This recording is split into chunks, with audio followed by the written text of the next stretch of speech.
Pranam are the lotus feet of the Divine Mother. Karunamaya Ma, Param Prabhu Sri Aurobindo, Upascha Samsta Matra Santa.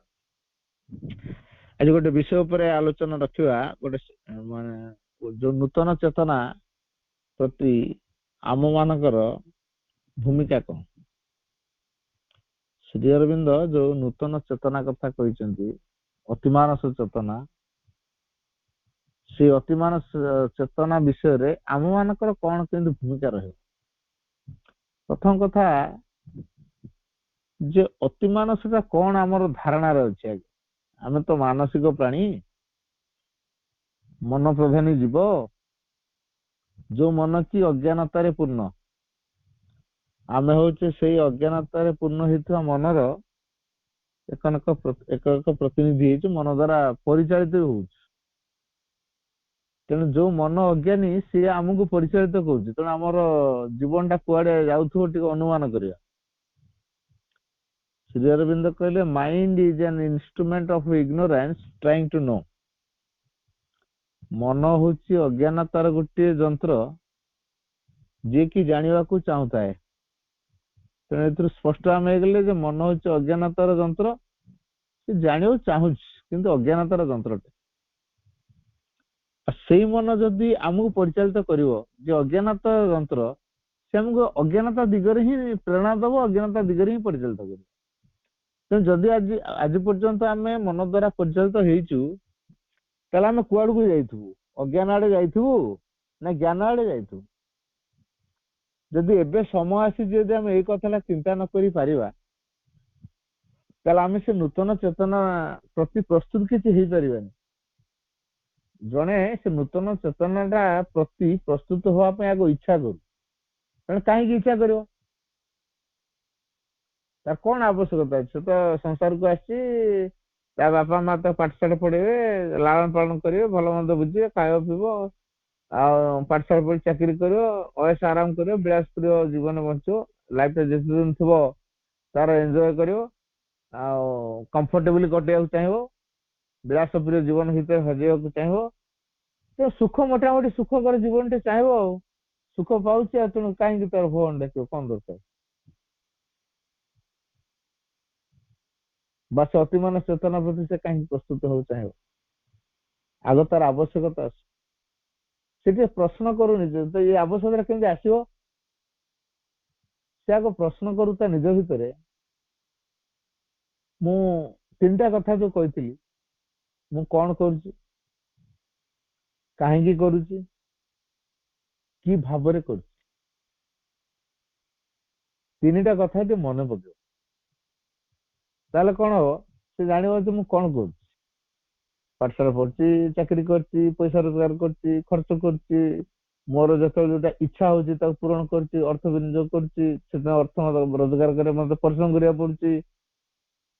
ମୋଟାମୋଟି ଭାବରେ କିଛି ମୋର ଡିଜାୟାର୍ସକୁ fulfil କରିବା ପାଇଁ ଆମେ ଫୁଲ ଦମରେ ଲାଗି ପଡିଛୁ, ଏବଂ ସେଥିପାଇଁ ଦିନର ସବୁ ସମୟ ତକ ଦେଇଛୁ।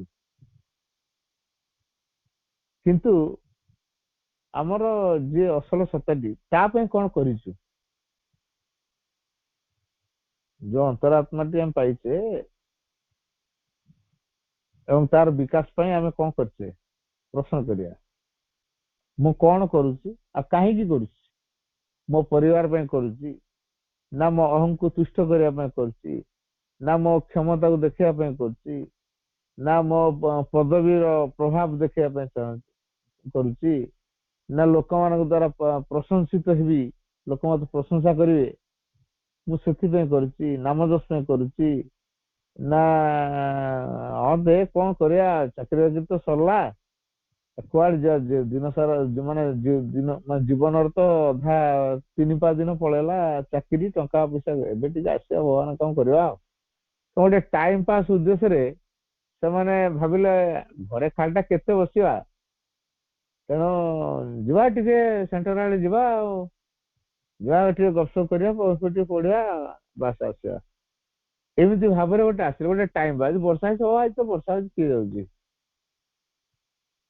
ପ୍ରବଳ ଖରା ହେଲା, ଖରାରେ ବାହାରି ହବନି, ଯାଇ ହବନି। ସକାଳିଆ ସକାଳେ ଟିକେ, ସେମାନେ ସନ୍ଧ୍ୟାବେଳେ ଟିକେ ଯଦି ଇଚ୍ଛା ହେଲା ଯିବା, ନହେଲେ ନାହିଁ। ତେଣୁ ଏଇ ଯୋଉ ଭଗବାନ ଆମର ଅପସନାଲ ହେଇଯାଇଛନ୍ତି, ଇଚ୍ଛା ହେଲେ ହବ, ନହେଲେ ନାହିଁ। କିଛି ନା। ଏଇଥିରେ ଆମେ ଭଗବାନଙ୍କ ନିକଟତର ହେଇପାରିବା। ପ୍ରତ୍ୟେକ ମଣିଷ ଚିନ୍ତା କରୁ, all human beings have a spiritual destiny, near or far, depends on one's determination। ବାକି ମୁଁ ଆଉଥରେ କହୁଛି, ବାକିଟା ହେଲା all human beings, ପ୍ରତ୍ୟେକ ମାନବ ସତାଙ୍କର have a spiritual destiny, ଗୋଟେ ଆଧ୍ୟାତ୍ମିକ ନିୟତି ରହିଛି ପ୍ରତ୍ୟେକଙ୍କର। ସେ ଯାହା ପ୍ରଫେସନାଲି ଚାକିରି କରିଥାଉ, ଚାକିରି ନ କରିଥାଉ, ଯୋଗୀ ହେଇଥାଉ, ଯାହା ହେଇଥାଉ, ମଣିଷ ହେଇକି ଆସିଛି ତ ବାସ୍। ପ୍ରତ୍ୟେକ ମାନବ ସତ୍ତାର all human beings have a spiritual destiny, ଗୋଟେ ଆଧ୍ୟାତ୍ମିକ ନିୟତି ଅଛି। ଯୋଉ ଆଧ୍ୟାତ୍ମିକ ନିୟତିଟି ନିୟର ଅର ଫାର, ନିକଟତର ହବ କି ଦୂରରେ ହବ। ଯୋଉ ଆଧ୍ୟାତ୍ମିକ ନିୟତିଟିର ପାଖାପାଖି ଆମେ ଅଛୁ ନା ସିଏ ଆମଠୁ ଦୂରେଇ ଯାଇଛି? ଆମେ ଏ ଆଧ୍ୟାତ୍ମିକ ନିୟତିଠୁ ଦୂରେଇ ଯାଇଛୁ କି, ଡିଷ୍ଟାନ୍ସ ହେଇଯାଇଛି ନା ନିକଟତର ହେଇଛୁ? ଏଇ ନିୟର ବା ଫାର, ନିକଟ ବା ଦୂର, ଡିପେଣ୍ଡସ୍ ଅନ୍ ୱାନ୍ସ ଡିଟରମିନେସନ, ଜଣଙ୍କର ସଂକଳ୍ପ ଉପରେ ନିର୍ଭର କରେ। ତେଣୁ ଜଣେ ସ୍ଥିର କରୁ, ମୋ ଜୀବନରେ ମୁଁ କଣ ସଂକଳ୍ପ, ମୁଁ କଣ ପାଇଁ ବଞ୍ଚିବି? ମୁଁ ବଞ୍ଚିଛି କଣ କାମ କରିବି, ଖାଇବି ବୋଲି ବଞ୍ଚିବି? ମୁଁ ବଞ୍ଚିବି ଖାଇବା ପାଇଁ, ଖାଇବା ପାଇଁ ପଇସା ଦରକାର, ପଇସା ପାଇଁ କର୍ମ କରିବା ଦରକାର। ତେଣୁ ମୁଁ ତାର ବଞ୍ଚିଛି କାହା ପାଇଁ? ଲାଇଫକୁ ଟିକେ ଏନ୍ଜୟ କରିବା, ଆଉ ପଇସା ରୋଜଗାର ନ କଲେ କେମିତି ହବ ଭାବି ମଣିଷ କଣ କଲା? ଏନ୍ଜୟ କରିବା ପାଇଁ ପଇସାର ଆବଶ୍ୟକ ହେଲା, ପଇସାର ଆବଶ୍ୟକତାକୁ ପୂରଣ କରିବା ପାଇଁ ସେ ଶ୍ରମ କଲା। ତେଣୁ ସବୁତକ ସମସ୍ତ ଡିଜାୟାରକୁ ଫୁଲଫିଲ କରିବା ସେ ଦେଲା ଭଗବାନ ପାଇଁ ଦିନ। ତେଣୁ ଯୋଉ ନିୟତିଟି ହଉଛି ଭଗବାନ, ଆଧ୍ୟାତ୍ମିକ ନିୟତିଟି, ସେଥିପାଇଁ କଣ କରୁଛି? ଯଦି ସେଥିପାଇଁ ସେ ମାନେ ଅଣଦେଖା କରିଦେଇଛି ବା ମୂଳରୁ ଭ୍ରୁକ୍ଷେପ କରିନି, ସେ ତା ବାଟେ, ଇଏ ତା ବାଟେ, ଅଲଗା ଗୋଟେ ବାଟେ, ସେ ତ ଇଚ୍ଛା ହିଁ ଆଣିନି ଜୀବନରେ, ତାହେଲେ ସେ ଜୀବନଟା ବୃଥା ହେଇଗଲା। ଯୋଉ ଜୀବନରେ ଭଗବାନଙ୍କର ସେବା କରିବା ସୁଯୋଗ ନାହିଁ, ସେ ଜୀବନ ବୃଥା ହେଇଗଲା। ପୁଣି ଆଉ ଗୋଟେ ଲାଇଫ ଆସିବ ଯୋଉଥିରେ କି ଭଗବାନଙ୍କ ସେବା କରିବା ସୁଯୋଗ ମିଳିବ। ତେଣୁ ସୁଯୋଗଟା, ମୁଁ ଧର ଗୋଟେ କ୍ୟୁରେ ଛିଡା ହେଇଛି, ମୋ ସିରିଏଲ 400 କି 500 ଅଛି, ମୁଁ ଯଦି କହିବି ମୋ ସିରିଏଲ 400 ପରେ ଅଛି, 500 ଅଛି, ଏତେ ସମୟ ଅପେକ୍ଷା କରିବାକୁ ପଡିବ, ମୁଁ ଘରୁ ଖାଇକି ଆସେ, ପଳେଇବ ଘରକୁ, ଖାଇକି ଆସି ଆରାମରେ ଘଣ୍ଟେ ଛାଡିକି ଆସିଲା, ଆସିଲା ବେଳକୁ 300 କି କେତେ ଯାଇଛନ୍ତି, ଆଉ ଟିକେ କମି ଯାଇଥିଲା 200, କିନ୍ତୁ ବର୍ତ୍ତମାନ ତା ପିଛା ପିଛା ଲାଗିଗଲେ। ଏଇନା ସେ 400 କି 500 ସିରିଏଲ ଟା କେତେରେ ପଡିବ? 4000 ପଡିବ। ତାପରେ ଧୈର୍ଯ୍ୟ ରହିବ ତ? 400 ସିରିଏଲ ଆସିବା ପର୍ଯ୍ୟନ୍ତ ଧୈର୍ଯ୍ୟ ରହିଲା ନାହିଁ, ଆଉ 4000 ପାଇଁ ଧୈର୍ଯ୍ୟ ଆସିବ? ତେଣୁ ଆମେ ପ୍ରତ୍ୟେକଟି ଛୋଟିଆ ଛୋଟିଆ ଡିଫିକଲ୍ଟିଜ ମାଧ୍ୟମରେ ଆମେ ଏଇଟାକୁ ଫେସ୍ କରିବା ପାଇଁ ଷ୍ଟ୍ରେନ୍ଥ ପାଉ। ବଡ ବଡ ବିପଦକୁ ସମ୍ମୁଖୀନ ହେବା ପାଇଁ ଯୋଉ ଷ୍ଟ୍ରେନ୍ଥ ଦରକାର, ସେଇ ଷ୍ଟ୍ରେନ୍ଥଟା ଆମେ ହାସଲ କରିବା ପାଇଁ ଡିଫିକଲ୍ଟିଜ ଆମମାନଙ୍କୁ ପଠାଇଥାଏ। କାରଣ ଫାଇଟ୍, ଜଣେ ଯଦି ସବୁବେଳେ ଲଢୁଛି, ତାହେଲେ ତାର ଏକ୍ସରସାଇଜ ହଉଛି, ଟାଣୁଆ ହଉଛି, ଟେକ୍ନିକ ଜାଣୁଛି, କେମିତି ଅନ୍ୟ ଜଣଙ୍କୁ ହରେଇବ ଚେଷ୍ଟା କରୁଛି, ବଳଶାଳୀ ହବ ଚେଷ୍ଟା କରୁଛି। ଲଢିଲେ ତ ଗୋଟେ ହବ କଣ? ଆଉ ମୂଳୁ ଯଦି କୁଆଡେ କିଛି ଲଢିବାର ଚାନ୍ସ ନାହିଁ, ଟାଣୁ ହେଇକି ବସିଥିବା, ତାହେଲେ ସେ ଜୀବନରେ ଚାର୍ମ କିଛି ରହିବନି, କିଛି ନୂତନତା ନାହିଁ ସେ ଜୀବନରେ। ପ୍ରତି ମୁହୂର୍ତ୍ତରେ ଜୀବନକୁ ଚ୍ୟାଲେଞ୍ଜରେ ନେବାକୁ ପଡିବ। ମହାତ୍ମା ଲେଖିଛନ୍ତି, in life nothing comes without struggle and effort. ଯୋଉ ଜୀବନ ସଂଗ୍ରାମ ଓ ପ୍ରୟାସ ନାହିଁ, ସେ ଜୀବନ ବୃଥା। ତେଣୁ ସଂଗ୍ରାମ ଓ ପ୍ରୟାସ ବିନା ଜୀବନରେ କିଛି ବି ସମ୍ଭୂତ ହୁଏ ନାହିଁ। ବାକ୍ୟ ଜାଣିହେଲା ତ? ସଂଗ୍ରାମ ଓ ପ୍ରୟାସ ବିନା ଜୀବନରେ କିଛି ବି ସମ୍ଭୂତ ହୁଏ ନାହିଁ। ଯୋଉଠି ସଂଗ୍ରାମ ନାହିଁ, ପ୍ରୟାସ ନାହିଁ, ସେଠି କିଛି ହିଁ ହବନି। ଆଉ ଆମେ ଜୀବନକୁ ଇଜିଅର କରିଦଉ, ଷ୍ଟ୍ରଗଲ କୋଉଠୁ ଆସିବ? ମା କେତେ ସ୍ପଷ୍ଟ ଭାବରେ କହିଦେଲେ, we are not here to lead an easy and comfort life। ସେଇଟା ପରିଷ୍କାର ଭାବରେ ମା କହିଦେଇଛନ୍ତି। କିନ୍ତୁ ଆମେ ଓଲଟା କରୁଛୁ, ଲାଇଫକୁ କେମିତି ଇଜିଅର କରିବୁ, ଲାଇଫକୁ କେମିତି କମ୍ଫର୍ଟେବଲ କଟେଇବୁ, ଏଇଟା ଆମେ ଚିନ୍ତା କରିଦେଇଛୁ। ମା ଯୋଉଟା ମନା କରୁଛନ୍ତି ଯେ ଆମେ ଏଥିପାଇଁ ଆସିନୁ ସଂସାରକୁ, we are not here to do for the others too, ଏ କଥା ବି ଆମେ ଏଠି କରିବୁନି, ଅନ୍ୟମାନେ କଣ କରିଦେଲେ ଆମେ ସେଇଆ କରିବୁ ବୋଲି ମଧ୍ୟ ଆସିନୁ। ତା କଣ ପାଇଁ ଆସିଛେ? we are here to find the divine, to become the divine and to manifest the divine। କେତେ ଗୁରୁତ୍ୱପୂର୍ଣ୍ଣ କଥାଟି କହିଛନ୍ତି ମା, ଏଇଟାକୁ ଆମେ କେତେ ମନେ ପକଉଛୁ। we are here to find the divine, to become the divine and to manifest the divine। ଭଗବାନଙ୍କୁ ଆବିଷ୍କାର କରିବୁ ବୋଲି, ଭଗବାନଙ୍କ ସହ ମିଶିକି ଭଗବାନ ହୋଇ ଉଠିବୁ ବୋଲି, ଏବଂ ଭଗବାନଙ୍କୁ ପ୍ରକାଶ କରିବୁ ବୋଲି, ତିନିଟା କଥା ଅଛି। ତେଣୁ ଜଣେ ଭଗବାନଙ୍କୁ ବୁଝିବ, କେମିତି ବୁଝିବ? ହଁ ସତରେ ଇଏ ଭଗବାନ, କେମିତି ବୁଝିବ ସେ? ତେଣୁ ବୁଝିବା ପାଇଁ ତାକୁ ଭଗବାନ ହେଇ ଉଠିବାକୁ ପଡିବ। ମା ଲେଖିଛନ୍ତି to understand the divine one must become the divine. ବାକ୍ୟଟି ମୁଁ ଆଉ ଥରେ କହୁଛି, to understand the divine one must become the divine. ଭଗବାନକୁ ବୁଝିବାକୁ ହେଲେ ଜଣକୁ ଭଗବାନ ନିଶ୍ଚିତ ହବାକୁ ପଡିବ। ଜଣେ ଭଗବାନ ହେଲେ ଯାଇକି ଭଗବାନଙ୍କୁ ବୁଝିବ। ଯଦି ନଦୀ ସାଗରର ପରିଚୟ ଜାଣିବାକୁ ଚାହିଁବ, ତାକୁ ସାଗରରେ ମିଶିକି ସାଗର ବିଶାଳ ହେଲେ ସେ ଜାଣିବ ଓ ଏଇଟାକୁ କୁହାଯାଏ ସାଗର। ତାର ନଦୀର ଅସ୍ତିତ୍ବ ସେ ସାଗର ଭିତରେ ହଜିଯିବ, ଗୋଟେ ପରିଚୟ ରହିବ, ସେଟା ସାଗର। ସେଇଭଳି ଆମ ମଣିଷର ଯୋଉ ଚେତନା, ଯୋଉ ସୀମିତତା ଭିତରେ ଅଛି, ତାକୁ ବାହାର କରିବାକୁ ପଡିବ। ସେ ବିଶାଳତା ଭିତରକୁ ମାନେ ପ୍ରବେଶ କରିବାକୁ ପଡିବ। ଅର୍ଥାତ ଭଗବାନଙ୍କୁ ଖୋଜିଲେ, ଭଗବାନଙ୍କୁ ଖୋଜିଲା ପରେ ଭଗବାନଙ୍କର କୃପା କାମ କରିବ। ଆଉ ସେ ସୁଖଟା ତା ପଛେ ପଛେ ଗୋଡେଇବ, ସେ ଆଉ ସୁଖ ପାଇଁ ଗୋଡେଇବନି। ସେ ଯୋଉ ସୁଖ ପିଛାରେ ଗୋଡେଇଥିଲା, ବର୍ତ୍ତମାନ ତା ପିଛାରେ ସୁଖ ପଡିବ। ଇଏ ଯୁଆଡେ ଯୁଆଡେ ଯିବ, ସୁଖ ତା ପଛେ ପଛେ ଯିବ। ମଣିଷ ଓଲଟା କାମ କରୁଛି, ସୁଖ ପିଛେ ପିଛେ ଗୋଡେଇଛି ମଣିଷ। ଜ୍ଞାନର କାମ କରୁଛି ନା ଅଜ୍ଞାନତାର କାମ କରୁଛି? ମଣିଷ ଟିକେ ନିଜକୁ ସମୀକ୍ଷା କରୁ। ମୁଁ ସୁଖ ପିଛା ଗୋଡେଇବା ପାଇଁ ମାନବ ଜୀବନ ପାଇଛି କି, ନା ସୁଖ ମୋ ପିଛା ଗୋଡେଇବ ବୋଲି ମୁଁ ମାନବ ଜୀବନ ପାଇଛି? ମୋ ମାନବ ଜୀବନର ସାର୍ଥକତା କୋଉଥିରେ ଅଛି? ମୁଁ ସୁଖ ପିଛା ଗୋଡେଇଲେ ମୋ ଜୀବନ ସାର୍ଥକ, ନା ସୁଖ ମୋ ପିଛା ଗୋଡେଇଲେ ମୋ ଜୀବନ ସାର୍ଥକ? ଆଜିର ମଣିଷ କରୁଛି କଣ? ଆମେ ଦେଖୁଛୁ ଅନ୍ୟମାନେ ସେୟା କଲେ, ମତେ ସ୍ପଷ୍ଟରେ କହିଦେଲେ ସେମାନେ ତାହାର କରନ୍ତୁ, we are not here to do what the others do। ଅନ୍ୟମାନେ ଯାହା କରୁଛନ୍ତି ଆମେ ସେଇଟା କରିବା ପାଇଁ ଏଠି ନାହୁଁ। we are here to do what the others cannot do। Dangerous ଅବସ୍ଥା ଆମର ଏଇଟା। ମା ଯୋଉ କହିଦେଲେ, ମା କଣ କହିଦେଲେ? we are here to do what the others cannot do। ଯୋଉଟା ଅନ୍ୟମାନେ କରିପାରିବେ ନାହିଁ, ଆମେ ସେଇ କାମଟା କରିବା ପାଇଁ ଏଠି ଅଛୁ। କୁହନ୍ତୁ ଡିଫିକଲ୍ଟ ନା ଏଠି ସହଜ? ଅନ୍ୟମାନେ ଯୋଉଟା କରିପାରିବେ ନାହିଁ, ଆମେ ସେଇ କାମଟା ଏଠି କରିପାରିବୁ ବୋଲି ଅଛୁ। we are here to do what the others cannot do। ଅନ୍ୟମାନେ ଯୋଉଟା କରିପାରିବେ ନାହିଁ, ଆମେ ସେଇ କାମଟା କରିବୁ। କେମିତି କରିବୁ? ସେମାନେ କାହିଁ କରିପାରିବେନି?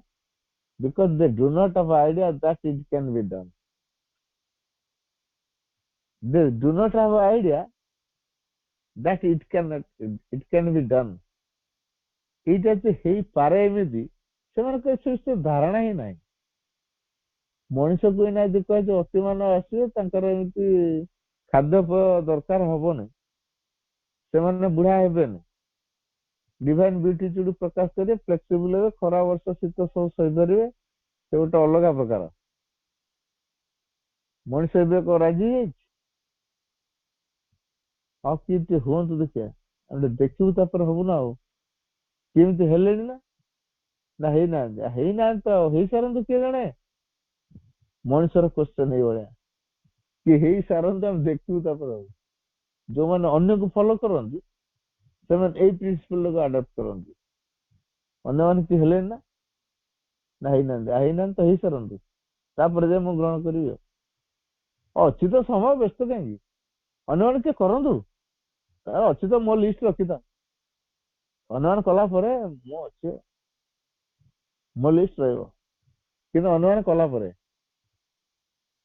ନା ଦେଖିବା, ଏଇଟା ତ ହେଇନି, ସତ ଦିକେ ହବ କି, ଗୋଟେ ଚ୍ୟାଲେଞ୍ଜ ନବା। ଏଇଭଳି ଯିଏ ଷ୍ଟେପ ନେଲା, ଏଟା ହେଲା ଚ୍ୟାଲେଞ୍ଜ, ଆଡଭେଞ୍ଚର, ଦୁଃସାହସ ଯୋଉଟା କୁହାଯାଏ। ବାଟରେ କଣ ଘଟିବ ଯାହା କେୟାର ନାହିଁ, ଡେଥ ଆସୁ ଆସୁ, ସେ ଚୂଡାନ୍ତ ବିଜୟ ପର୍ଯ୍ୟନ୍ତ ତା ଅଭିସାର୍ଯ୍ୟ ଲାଗିକି ରଖେ, ଅଧ୍ୟବସାୟ ଜାରି ରଖେ।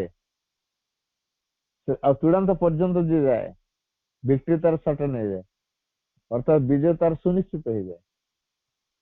ତେଣୁ ଆମେ ବାଟରୁ କଟି ଯାଉଛି, ଏତେ ବାଟ ଯିବାକୁ ପଡିବ,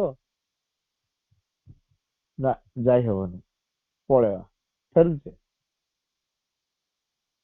ଅଧା ବାଟେ ଯାଇକି ଆମେ ଫେରୁଛେ, ଆରେ ଅଧା ବାଟେ ଯାଇକି ପୁଣି ଫେରେ ସେଇ ଅଧା ବାଟେ ହେଲା କି ନାହିଁ? ସେଠି ବାଟେ ତ ଡେଷ୍ଟିନେସନରେ ପହଞ୍ଚାନ୍ତେ।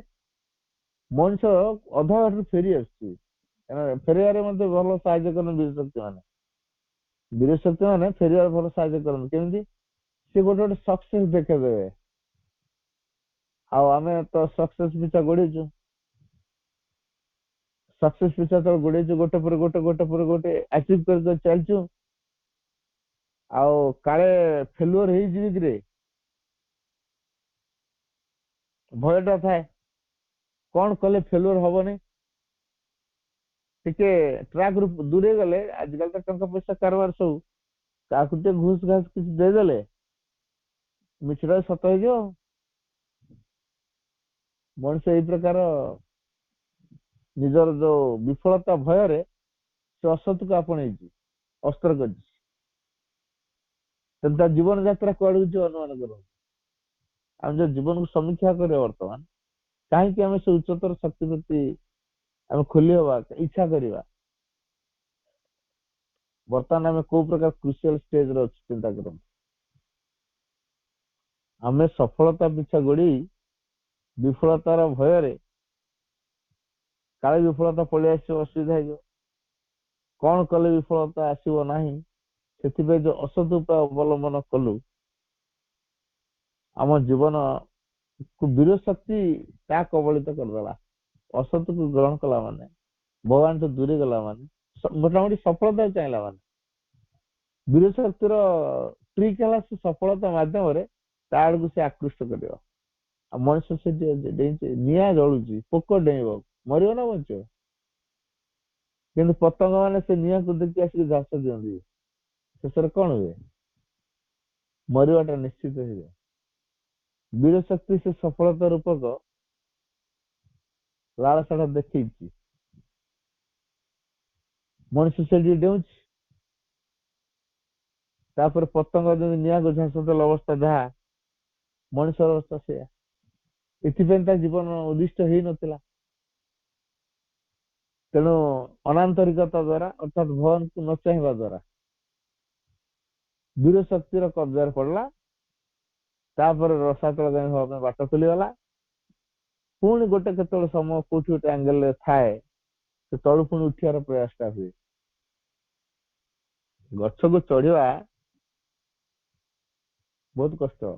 ନଡିଆ ଗଛକୁ ଜଣେ ଯାଇଛି, କି ତାଳ ଗଛକୁ ଯାଇଛି, କେତେ ଡେଙ୍ଗା ଗଛ, 30-40 ଫୁଟ ଉଚ୍ଚା, ଚଢିଛି। ଚଢିବାଟା କଷ୍ଟ, ଯଦି ଖସିଗଲା କେତେ ସମୟ ଲାଗିବ? ଚଢିଲା ବେଳେ ଯେତିକି ସମୟ ଲାଗିଥିଲା ଉପରକୁ ପହଞ୍ଚିବା ପାଇଁ, କେତେ କଷ୍ଟରେ ଯାଇଥିଲା, ଯଦି ବାଇ ମିଷ୍ଟେକ ଖସିଗଲା, କେତେ ଶୀଘ୍ର ଖସିବ? ଯିବାଟା ଖସିବାଟା ମଣିଷ ଜାଣିପାରୁନି ସେଇଟା। ଯଦି ମୁଁ ଖସିଲି, ଖସିବାଟା କେତେ ସ୍ପିଡ ହେଇଯିବ, ଉଠିବାଟା କେତେ କଷ୍ଟ ହେଇଛି, ଆଉ ଖସିବାଟା କେତେ ଶୀଘ୍ର ହେଇଯାଇଛି। ତେଣୁ ସେଥିପାଇଁ ସତର୍କ ରହିବା ଦରକାର ଜୀବନରେ। ଆମେ ସଫଳତା ପିଛା କଣ ଗୋଡେଇବା? ସେ ତ ବୀର ଶକ୍ତିର ଲୀଳା ହେଲା, ଲାଳସା ହେଲା ଦେଖା, ସେ ତା ଆଡକୁ ଟାଣିନି। ଥୋପ ପକେଇକି ଯେମିତି ବାଳିଆ ଟଣା ଯାଏ, ସେ ଥୋପ ଲୋଭରେ ଆମେ ଡେଉଁଛୁ, ତାପରେ ଶିକାରୀ ଧରିବା ଆମକୁ। ସେଇଭଳି ବୀର ଶକ୍ତି ଆମକୁ କବ୍ଜା କରିଛି। ତେଣୁ ବର୍ତ୍ତମାନ କାମ ହଉଛି ଆମ ଅନ୍ତରାତ୍ମାର ପ୍ରେରଣା ଦ୍ୱାରା ପରିଚାଳିତ ହବା। କାରଣ ଏଇ ଅନ୍ତରାତ୍ମା ସେ ଯୋଉ କାର୍ଯ୍ୟ କରନ୍ତି, ସେଇଟା ହଉଛି ସେ ପରମ ଚେତନାକୁ ଅବତୀର୍ଣ୍ଣ କରି ଜଡ ପୃଷ୍ଠରେ ଦିବ୍ୟତାକୁ ପ୍ରସ୍ଫୁଟିତ କରିବା ପାଇଁ। ଜଡରେ ଦିବ୍ୟତା ପରିପ୍ରକାଶ। ମ୍ୟାଟର ସାଲ୍ ରିଭିଲ୍ ଦ ସ୍ପିରିଟ୍ସ ଫେସ୍। ତେଣୁ ଏ ଜଡ ଦିନେ ଆତ୍ମାର ମୁଖକୁ ଖୋଲିବ। ଜଡ ଭିତରେ ସେଇ ସମ୍ଭାବନା ଅଛି। ଚୈତ ସତ୍ତା ସେଇ କାର୍ଯ୍ୟ କରିବା ପାଇଁ ଆସ୍ପୃହା କରୁଛନ୍ତି। ତେଣୁ ମଣିଷର କାମ ହେଲା ସେ ଆସ୍ପୃହାରେ ନିଜକୁ ମିଶେଇବା। ଟ୍ରେନଟା କେନ୍ଦୁଝରରୁ ଭୁବନେଶ୍ୱର ଯାଉଛି, ମୁଁ ଯଦି ସେଇ ଟ୍ରେନରେ ବୁଦ୍ଧି କରି ପଶିଲି, ତାହେଲେ ମୁଁ କେନ୍ଦୁଝରରୁ ଭୁବନେଶ୍ୱର ପଳେଇବି ସୁବିଧାରେ। ମୋ ପାଇଁ ଚାନ୍ସ ଅଛି, ମୋର ସେ ଗାଡିରେ ବସିବା ଦରକାର। ଚୈତ ସତ୍ତା ଭଗବାନଙ୍କ ସହିତ ଡାଇରେକ୍ଟ ସମ୍ପର୍କ ରଖିଛନ୍ତି, ତାଙ୍କର ଯାତ୍ରାଟା ବି ସିଆଡକୁ। ସେଇ ଗାଡିରେ ଯଦି ମୁଁ ବସିଗଲି, ତାହେଲେ ମୁଁ ମଧ୍ୟ ସେଇଠି ପହଞ୍ଚିବି। ତେଣୁ ମନ ପ୍ରାଣ ଶରୀରକୁ ଚୈତ ସତ୍ତା ପାଖରେ ନିବେଦନ କରିବାକୁ ପଡିବ, ଅର୍ଥାତ୍ ସେଇ ଗାଡିରେ ବସିବେ, VIP ସିଟ୍ ଚୈତ ସତ୍ତା ନବ। ତାପରେ ଆଉ ଯଦି ଗାଡିରେ ଥରେ ଟିକେଟ କରି ବସିଛୁ, ଏସି ଲଗେଇ ଦିଆହେଇଛି, ଏଣେ ଭିଡିଓ ସୋ ଚାଲିଛି, ତା ଭିତରେ ଶୋଇକିରି ସିନେମା ଦେଖୁଛୁ, କେତେବେଳେ ନିଦ ହେଇଯାଇଛି ଶୋଇପଡିଛୁ, ସକାଳୁ ସକାଳ ହେଲା ଓହ୍ଲେଇ ପଡିଛୁ। ମୁଁ କେତେବେଳେ ଆସିଲି ଏଠି ପହଞ୍ଚିଲି, ମୁଁ ତ ଶୋଇଥିଲି। କିନ୍ତୁ ମୁଁ ଯୋଉ ଗାଡିଟା ବସିଛି, ସେ ଗାଡିଟା ମତେ ନେଇ ଆସିକି ମୋ ଡେଷ୍ଟିନେସନରେ ପହଞ୍ଚେଇ ଦେଇଛି। ତ ମୁଁ ଯଦି କେନ୍ଦୁଝର ଭୁବନେଶ୍ୱର ଯିବି, କେନ୍ଦୁଝର ବସିଲା ଭୁବନେଶ୍ୱର ସକାଳୁ ପହଞ୍ଚିବି। ଗାଡି ମତେ ନେଇ ମୋର ସ୍ଲିପରରେ ଶୋଇଲି, ଆଉ ସକାଳ ହେଲା ବେଳେ ଉଠିଲି। ରାତିରେ ସେମିତି ଘରେ ସେ ଶୋଇଲି, ସକାଳୁ ଯେମିତି ଉଠେ ସେମିତି ଉଠିଲି। ତେଣୁ ତା ଭିତରେ ଗୋଟେ ଜାଗାରେ ଆଉ ଗୋଟେ ଜାଗାରେ ପହଞ୍ଚିବି। ଭିତରେ ଯୋଉ କାର୍ଯ୍ୟଟା ଗତି କ୍ରିୟାଶୀଳ ହେଇଛି, ସେ ଗାଡି ଯେମିତି କରିଛି, ସେମିତି ଚୈତ ସତ୍ତା ଆମକୁ ଭଗବାନ ସହିତ ସିଧାସଳଖ ସମ୍ପର୍କିତ କରାଯାଏ। କାରଣ ଚୈତ ସତ୍ତାଙ୍କର ଗୁଣ ହଉଛି ଏଇଟା, it has the direct relation with the divine. ଏଇଟା ଲେଖା ହେଇଛି, it has the direct relation with the divine. ଶ୍ରୀଯୁକ୍ତ ଲେଖିଛନ୍ତି ଚୈତ ସତ୍ତାଙ୍କର ସିଧାସଳଖ ସମ୍ପର୍କ ରହିଛି ଭଗବାନଙ୍କ ସହିତ। ଯେହେତୁ ଚୈତ ସତ୍ତାଙ୍କର ସିଧାସଳଖ ଭଗବାନ ସହିତ ସମ୍ପର୍କ ରହିଛି, ତେଣୁ ଆମେ ଚୈତ ସତ୍ତାଙ୍କ ଜରିଆରେ ସିଧାସଳଖ ଭଗବାନଙ୍କ ସଂସ୍ପର୍ଶରେ ଆସିପାରିବା। ତେଣୁ ମଣିଷର କାମ ବର୍ତ୍ତମାନ ହେଲା ତା ଅନ୍ତରାତ୍ମା ସହିତ ସେ ସମ୍ପୃକ୍ତି ରଖିବ, ମନ ପ୍ରାଣ ଶରୀରକୁ ଚାରି ପାଖରେ ନିବେଦନ କରିବ, ଚୈତ ସତ୍ତା ଡୋମିନେଟ କରି ରଖିବ।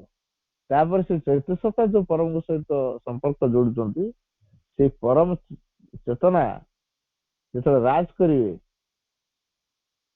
ମା ଏଟା ସ୍ପଷ୍ଟ କରିଦେଇଛନ୍ତି। ଆମେ ତ ପଛେ ରିଅଲାଇଜରେ ଆଣିବା, ଏପର୍ଯ୍ୟନ୍ତ ରିଅଲାଇଜେସନ ଆସିନି।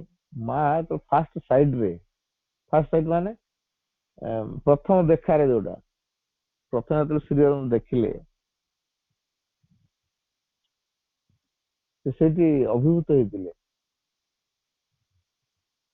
ଶ୍ରୀରାମ ନିର୍ନିମେଷନରେ ତାଙ୍କୁ ଚାହିଁଛନ୍ତି, ମା ବି ଚାହିଁଛନ୍ତି।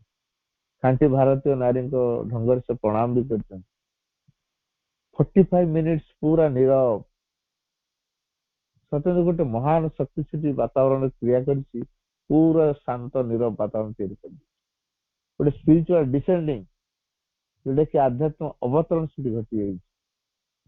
ତାପରେ ସେ ତାଙ୍କ ଅନୁଭୂତିରେ ଯାହାଟା ହେଲା, ତାଙ୍କ ସ୍ପିରିଚୁଆଲ ରିଲେସନ ଯାହା ଆସିଲା, ତା ପରଦିନ ଅର୍ଥାତ୍ ମାର୍ଚ୍ଚ 30 ତାରିଖରେ ସେ କହିଲେ, ଶତ ଶତ ଗାଢତମ ଅନ୍ଧକାର ଏ ପୃଥିବୀରେ ନିମଜ୍ଜିତ ରହିଥିଲେ ମଧ୍ୟ ତାର କିଛି ଜାୟସ ନାହିଁ। ପୃଥିବୀରେ ଯେତେ ବଡ ଅନ୍ଧକାର ଥାଉ, ଯେତେ ବଡ ତମିଶ୍ରା, ଯେତେ ବଡ ମିଥ୍ୟା ଥାଉ ନା କାହିଁକି, କାଲି ଆମେ ଯାହାଙ୍କର ଦର୍ଶନ କଲୁ, ତାଙ୍କର ଉପସ୍ଥିତି ଯଥେଷ୍ଟ ପ୍ରମାଣ ଦେଉଛି ଯେ ଏ ପୃଥିବୀରୁ ଅନ୍ଧକାର ଦୂର ଦୂର ହବ, ଅସତ୍ୟ ଦୂର ହବ, ପୃଥିବୀ ଦିବ୍ୟ ତତ୍ତ୍ୱ ରୂପାନ୍ତର ହବ ଏବଂ ପରମ ଚେତନା ରାଜତ୍ୱ କରିବ। ଯେ ତାଙ୍କ ଉପସ୍ଥିତି ଏତିକିଟା ପ୍ରମାଣ ଦେଇ ଦଉଛି ଯେ ସକଳ ଅନ୍ଧକାର ଦୂର ହବ, ଆଲୋକ ରୂପାନ୍ତର ହବ, ପରମ ଚେତନା ରାଜତ୍ୱ କରିବେ। ଯଦି ଏଇଟା ମା ପ୍ରଥମରୁ ଦେଖିକିରି ଏତିକିଟା ତାଙ୍କ ଉପସ୍ଥିତି ଏତିକି କରିଦେଇଛି, ବର୍ତ୍ତମାନ ତାଙ୍କ ଚେତନା କ୍ରିୟାଶୀଳ ହବ। ଅତିମାନସ ରୂପାନ୍ତର କାହିଁ ଶକ୍ତି ଯୋଉ କୁହାଯାଉଛି, ସେଇ ଯୋଉ ଅତିମାନ ଶକ୍ତି ଶ୍ରୀରନ୍ଧକ ତପସ୍ୟାର ପ୍ରଭାବରେ ପୃଥିବୀ ପୃଷ୍ଠକୁ ଆସିଛି, ମା ତାକୁ କାର୍ଯ୍ୟକାରୀ କରୁଛନ୍ତି। ଯୋଉଟା ଆଗରୁ ଆସିବା ପାଇଁ ପୃଥିବୀ ପ୍ରସ୍ତୁତ ହେଇନଥିଲା, ବର୍ତ୍ତମାନ ପୃଥିବୀକୁ ପ୍ରସ୍ତୁତ କରାହେଇଛି। ତେଣୁ ପୃଥିବୀରେ ଡିସେଣ୍ଡ କରିଛି, ଆମେ ସେ ପୃଥିବୀରେ ଅଛୁ। ତେଣୁ ସେ ପୃଥିବୀରେ ଯୋଉ ଉଦ୍ଦେଶ୍ୟରେ ଡିସେଣ୍ଡିଂ କରାଯାଇଛି, ଯୋଉ ଦିବ୍ୟତାକୁ ପରିପ୍ରକାଶ କରାଯିବ, ଏ ପୃଥିବୀ ପରମଙ୍କର ଲୀଳା ଭୂମି ହବ। All here shall be one day her sweetness home. ଦିବ୍ୟଜନଙ୍କର ସେ ହଉଛି ମଧୁମୟ ନୀଡ଼ ହବ ଏ ପୃଥିବୀ। ତେଣୁ ଏଠି ଦିବ୍ୟ ଚେତନା ରାଜତ୍ୱ କରିବେ ପୃଥିବୀରେ। ତାପରେ ଆମେ ସେ ପରିବର୍ତ୍ତନ ସହଯୋଗ କରିବୁ ନା ରହିବୁ, ଡିସାଇଡ କରିବୁ ଆମେ। ମା କହିଲେ the world is preparing for a big change, will you help. ମା କେବେ ଇମ୍ପୋଜ କରିନାହାନ୍ତି, କାହାରି ଅପସନ ଦେଇଦିଅନ୍ତି।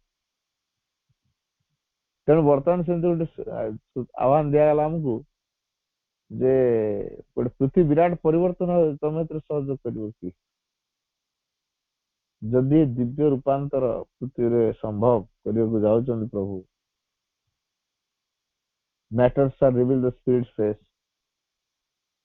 All here shall be one day her sweetness is home. Earthly life, divine life is change ହବ। ପରମ ଚେତନା ଏଠି ପୃଥିବୀରେ ରାଜତ୍ୱ କରିବ।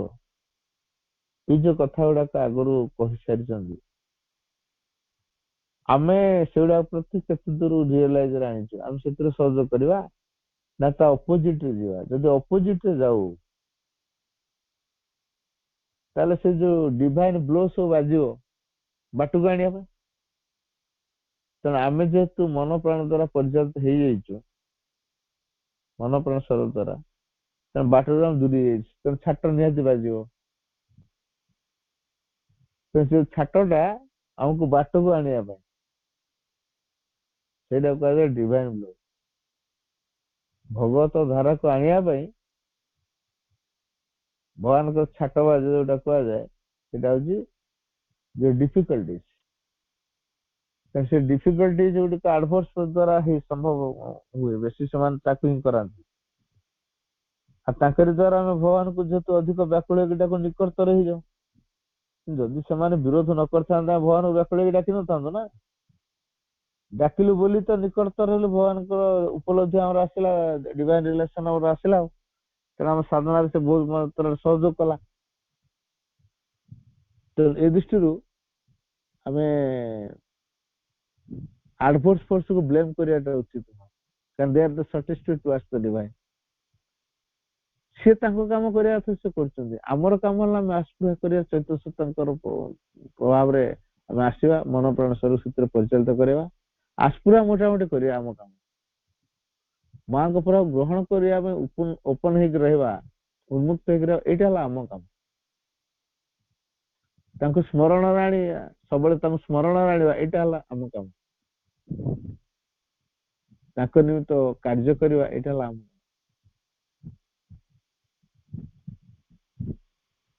ତାଙ୍କୁ ଚିନ୍ତାରେ ଆଣିବା, ତାଙ୍କରି ପାଇଁ କର୍ମ କରିବା, ତାଙ୍କରି ପାଇଁ ଜୀବନ ବି ବଞ୍ଚିବା, ଏଇ ସଂକଳ୍ପଟା ରହିବା ଆମ ସମସ୍ତଙ୍କର ବିଧେୟ।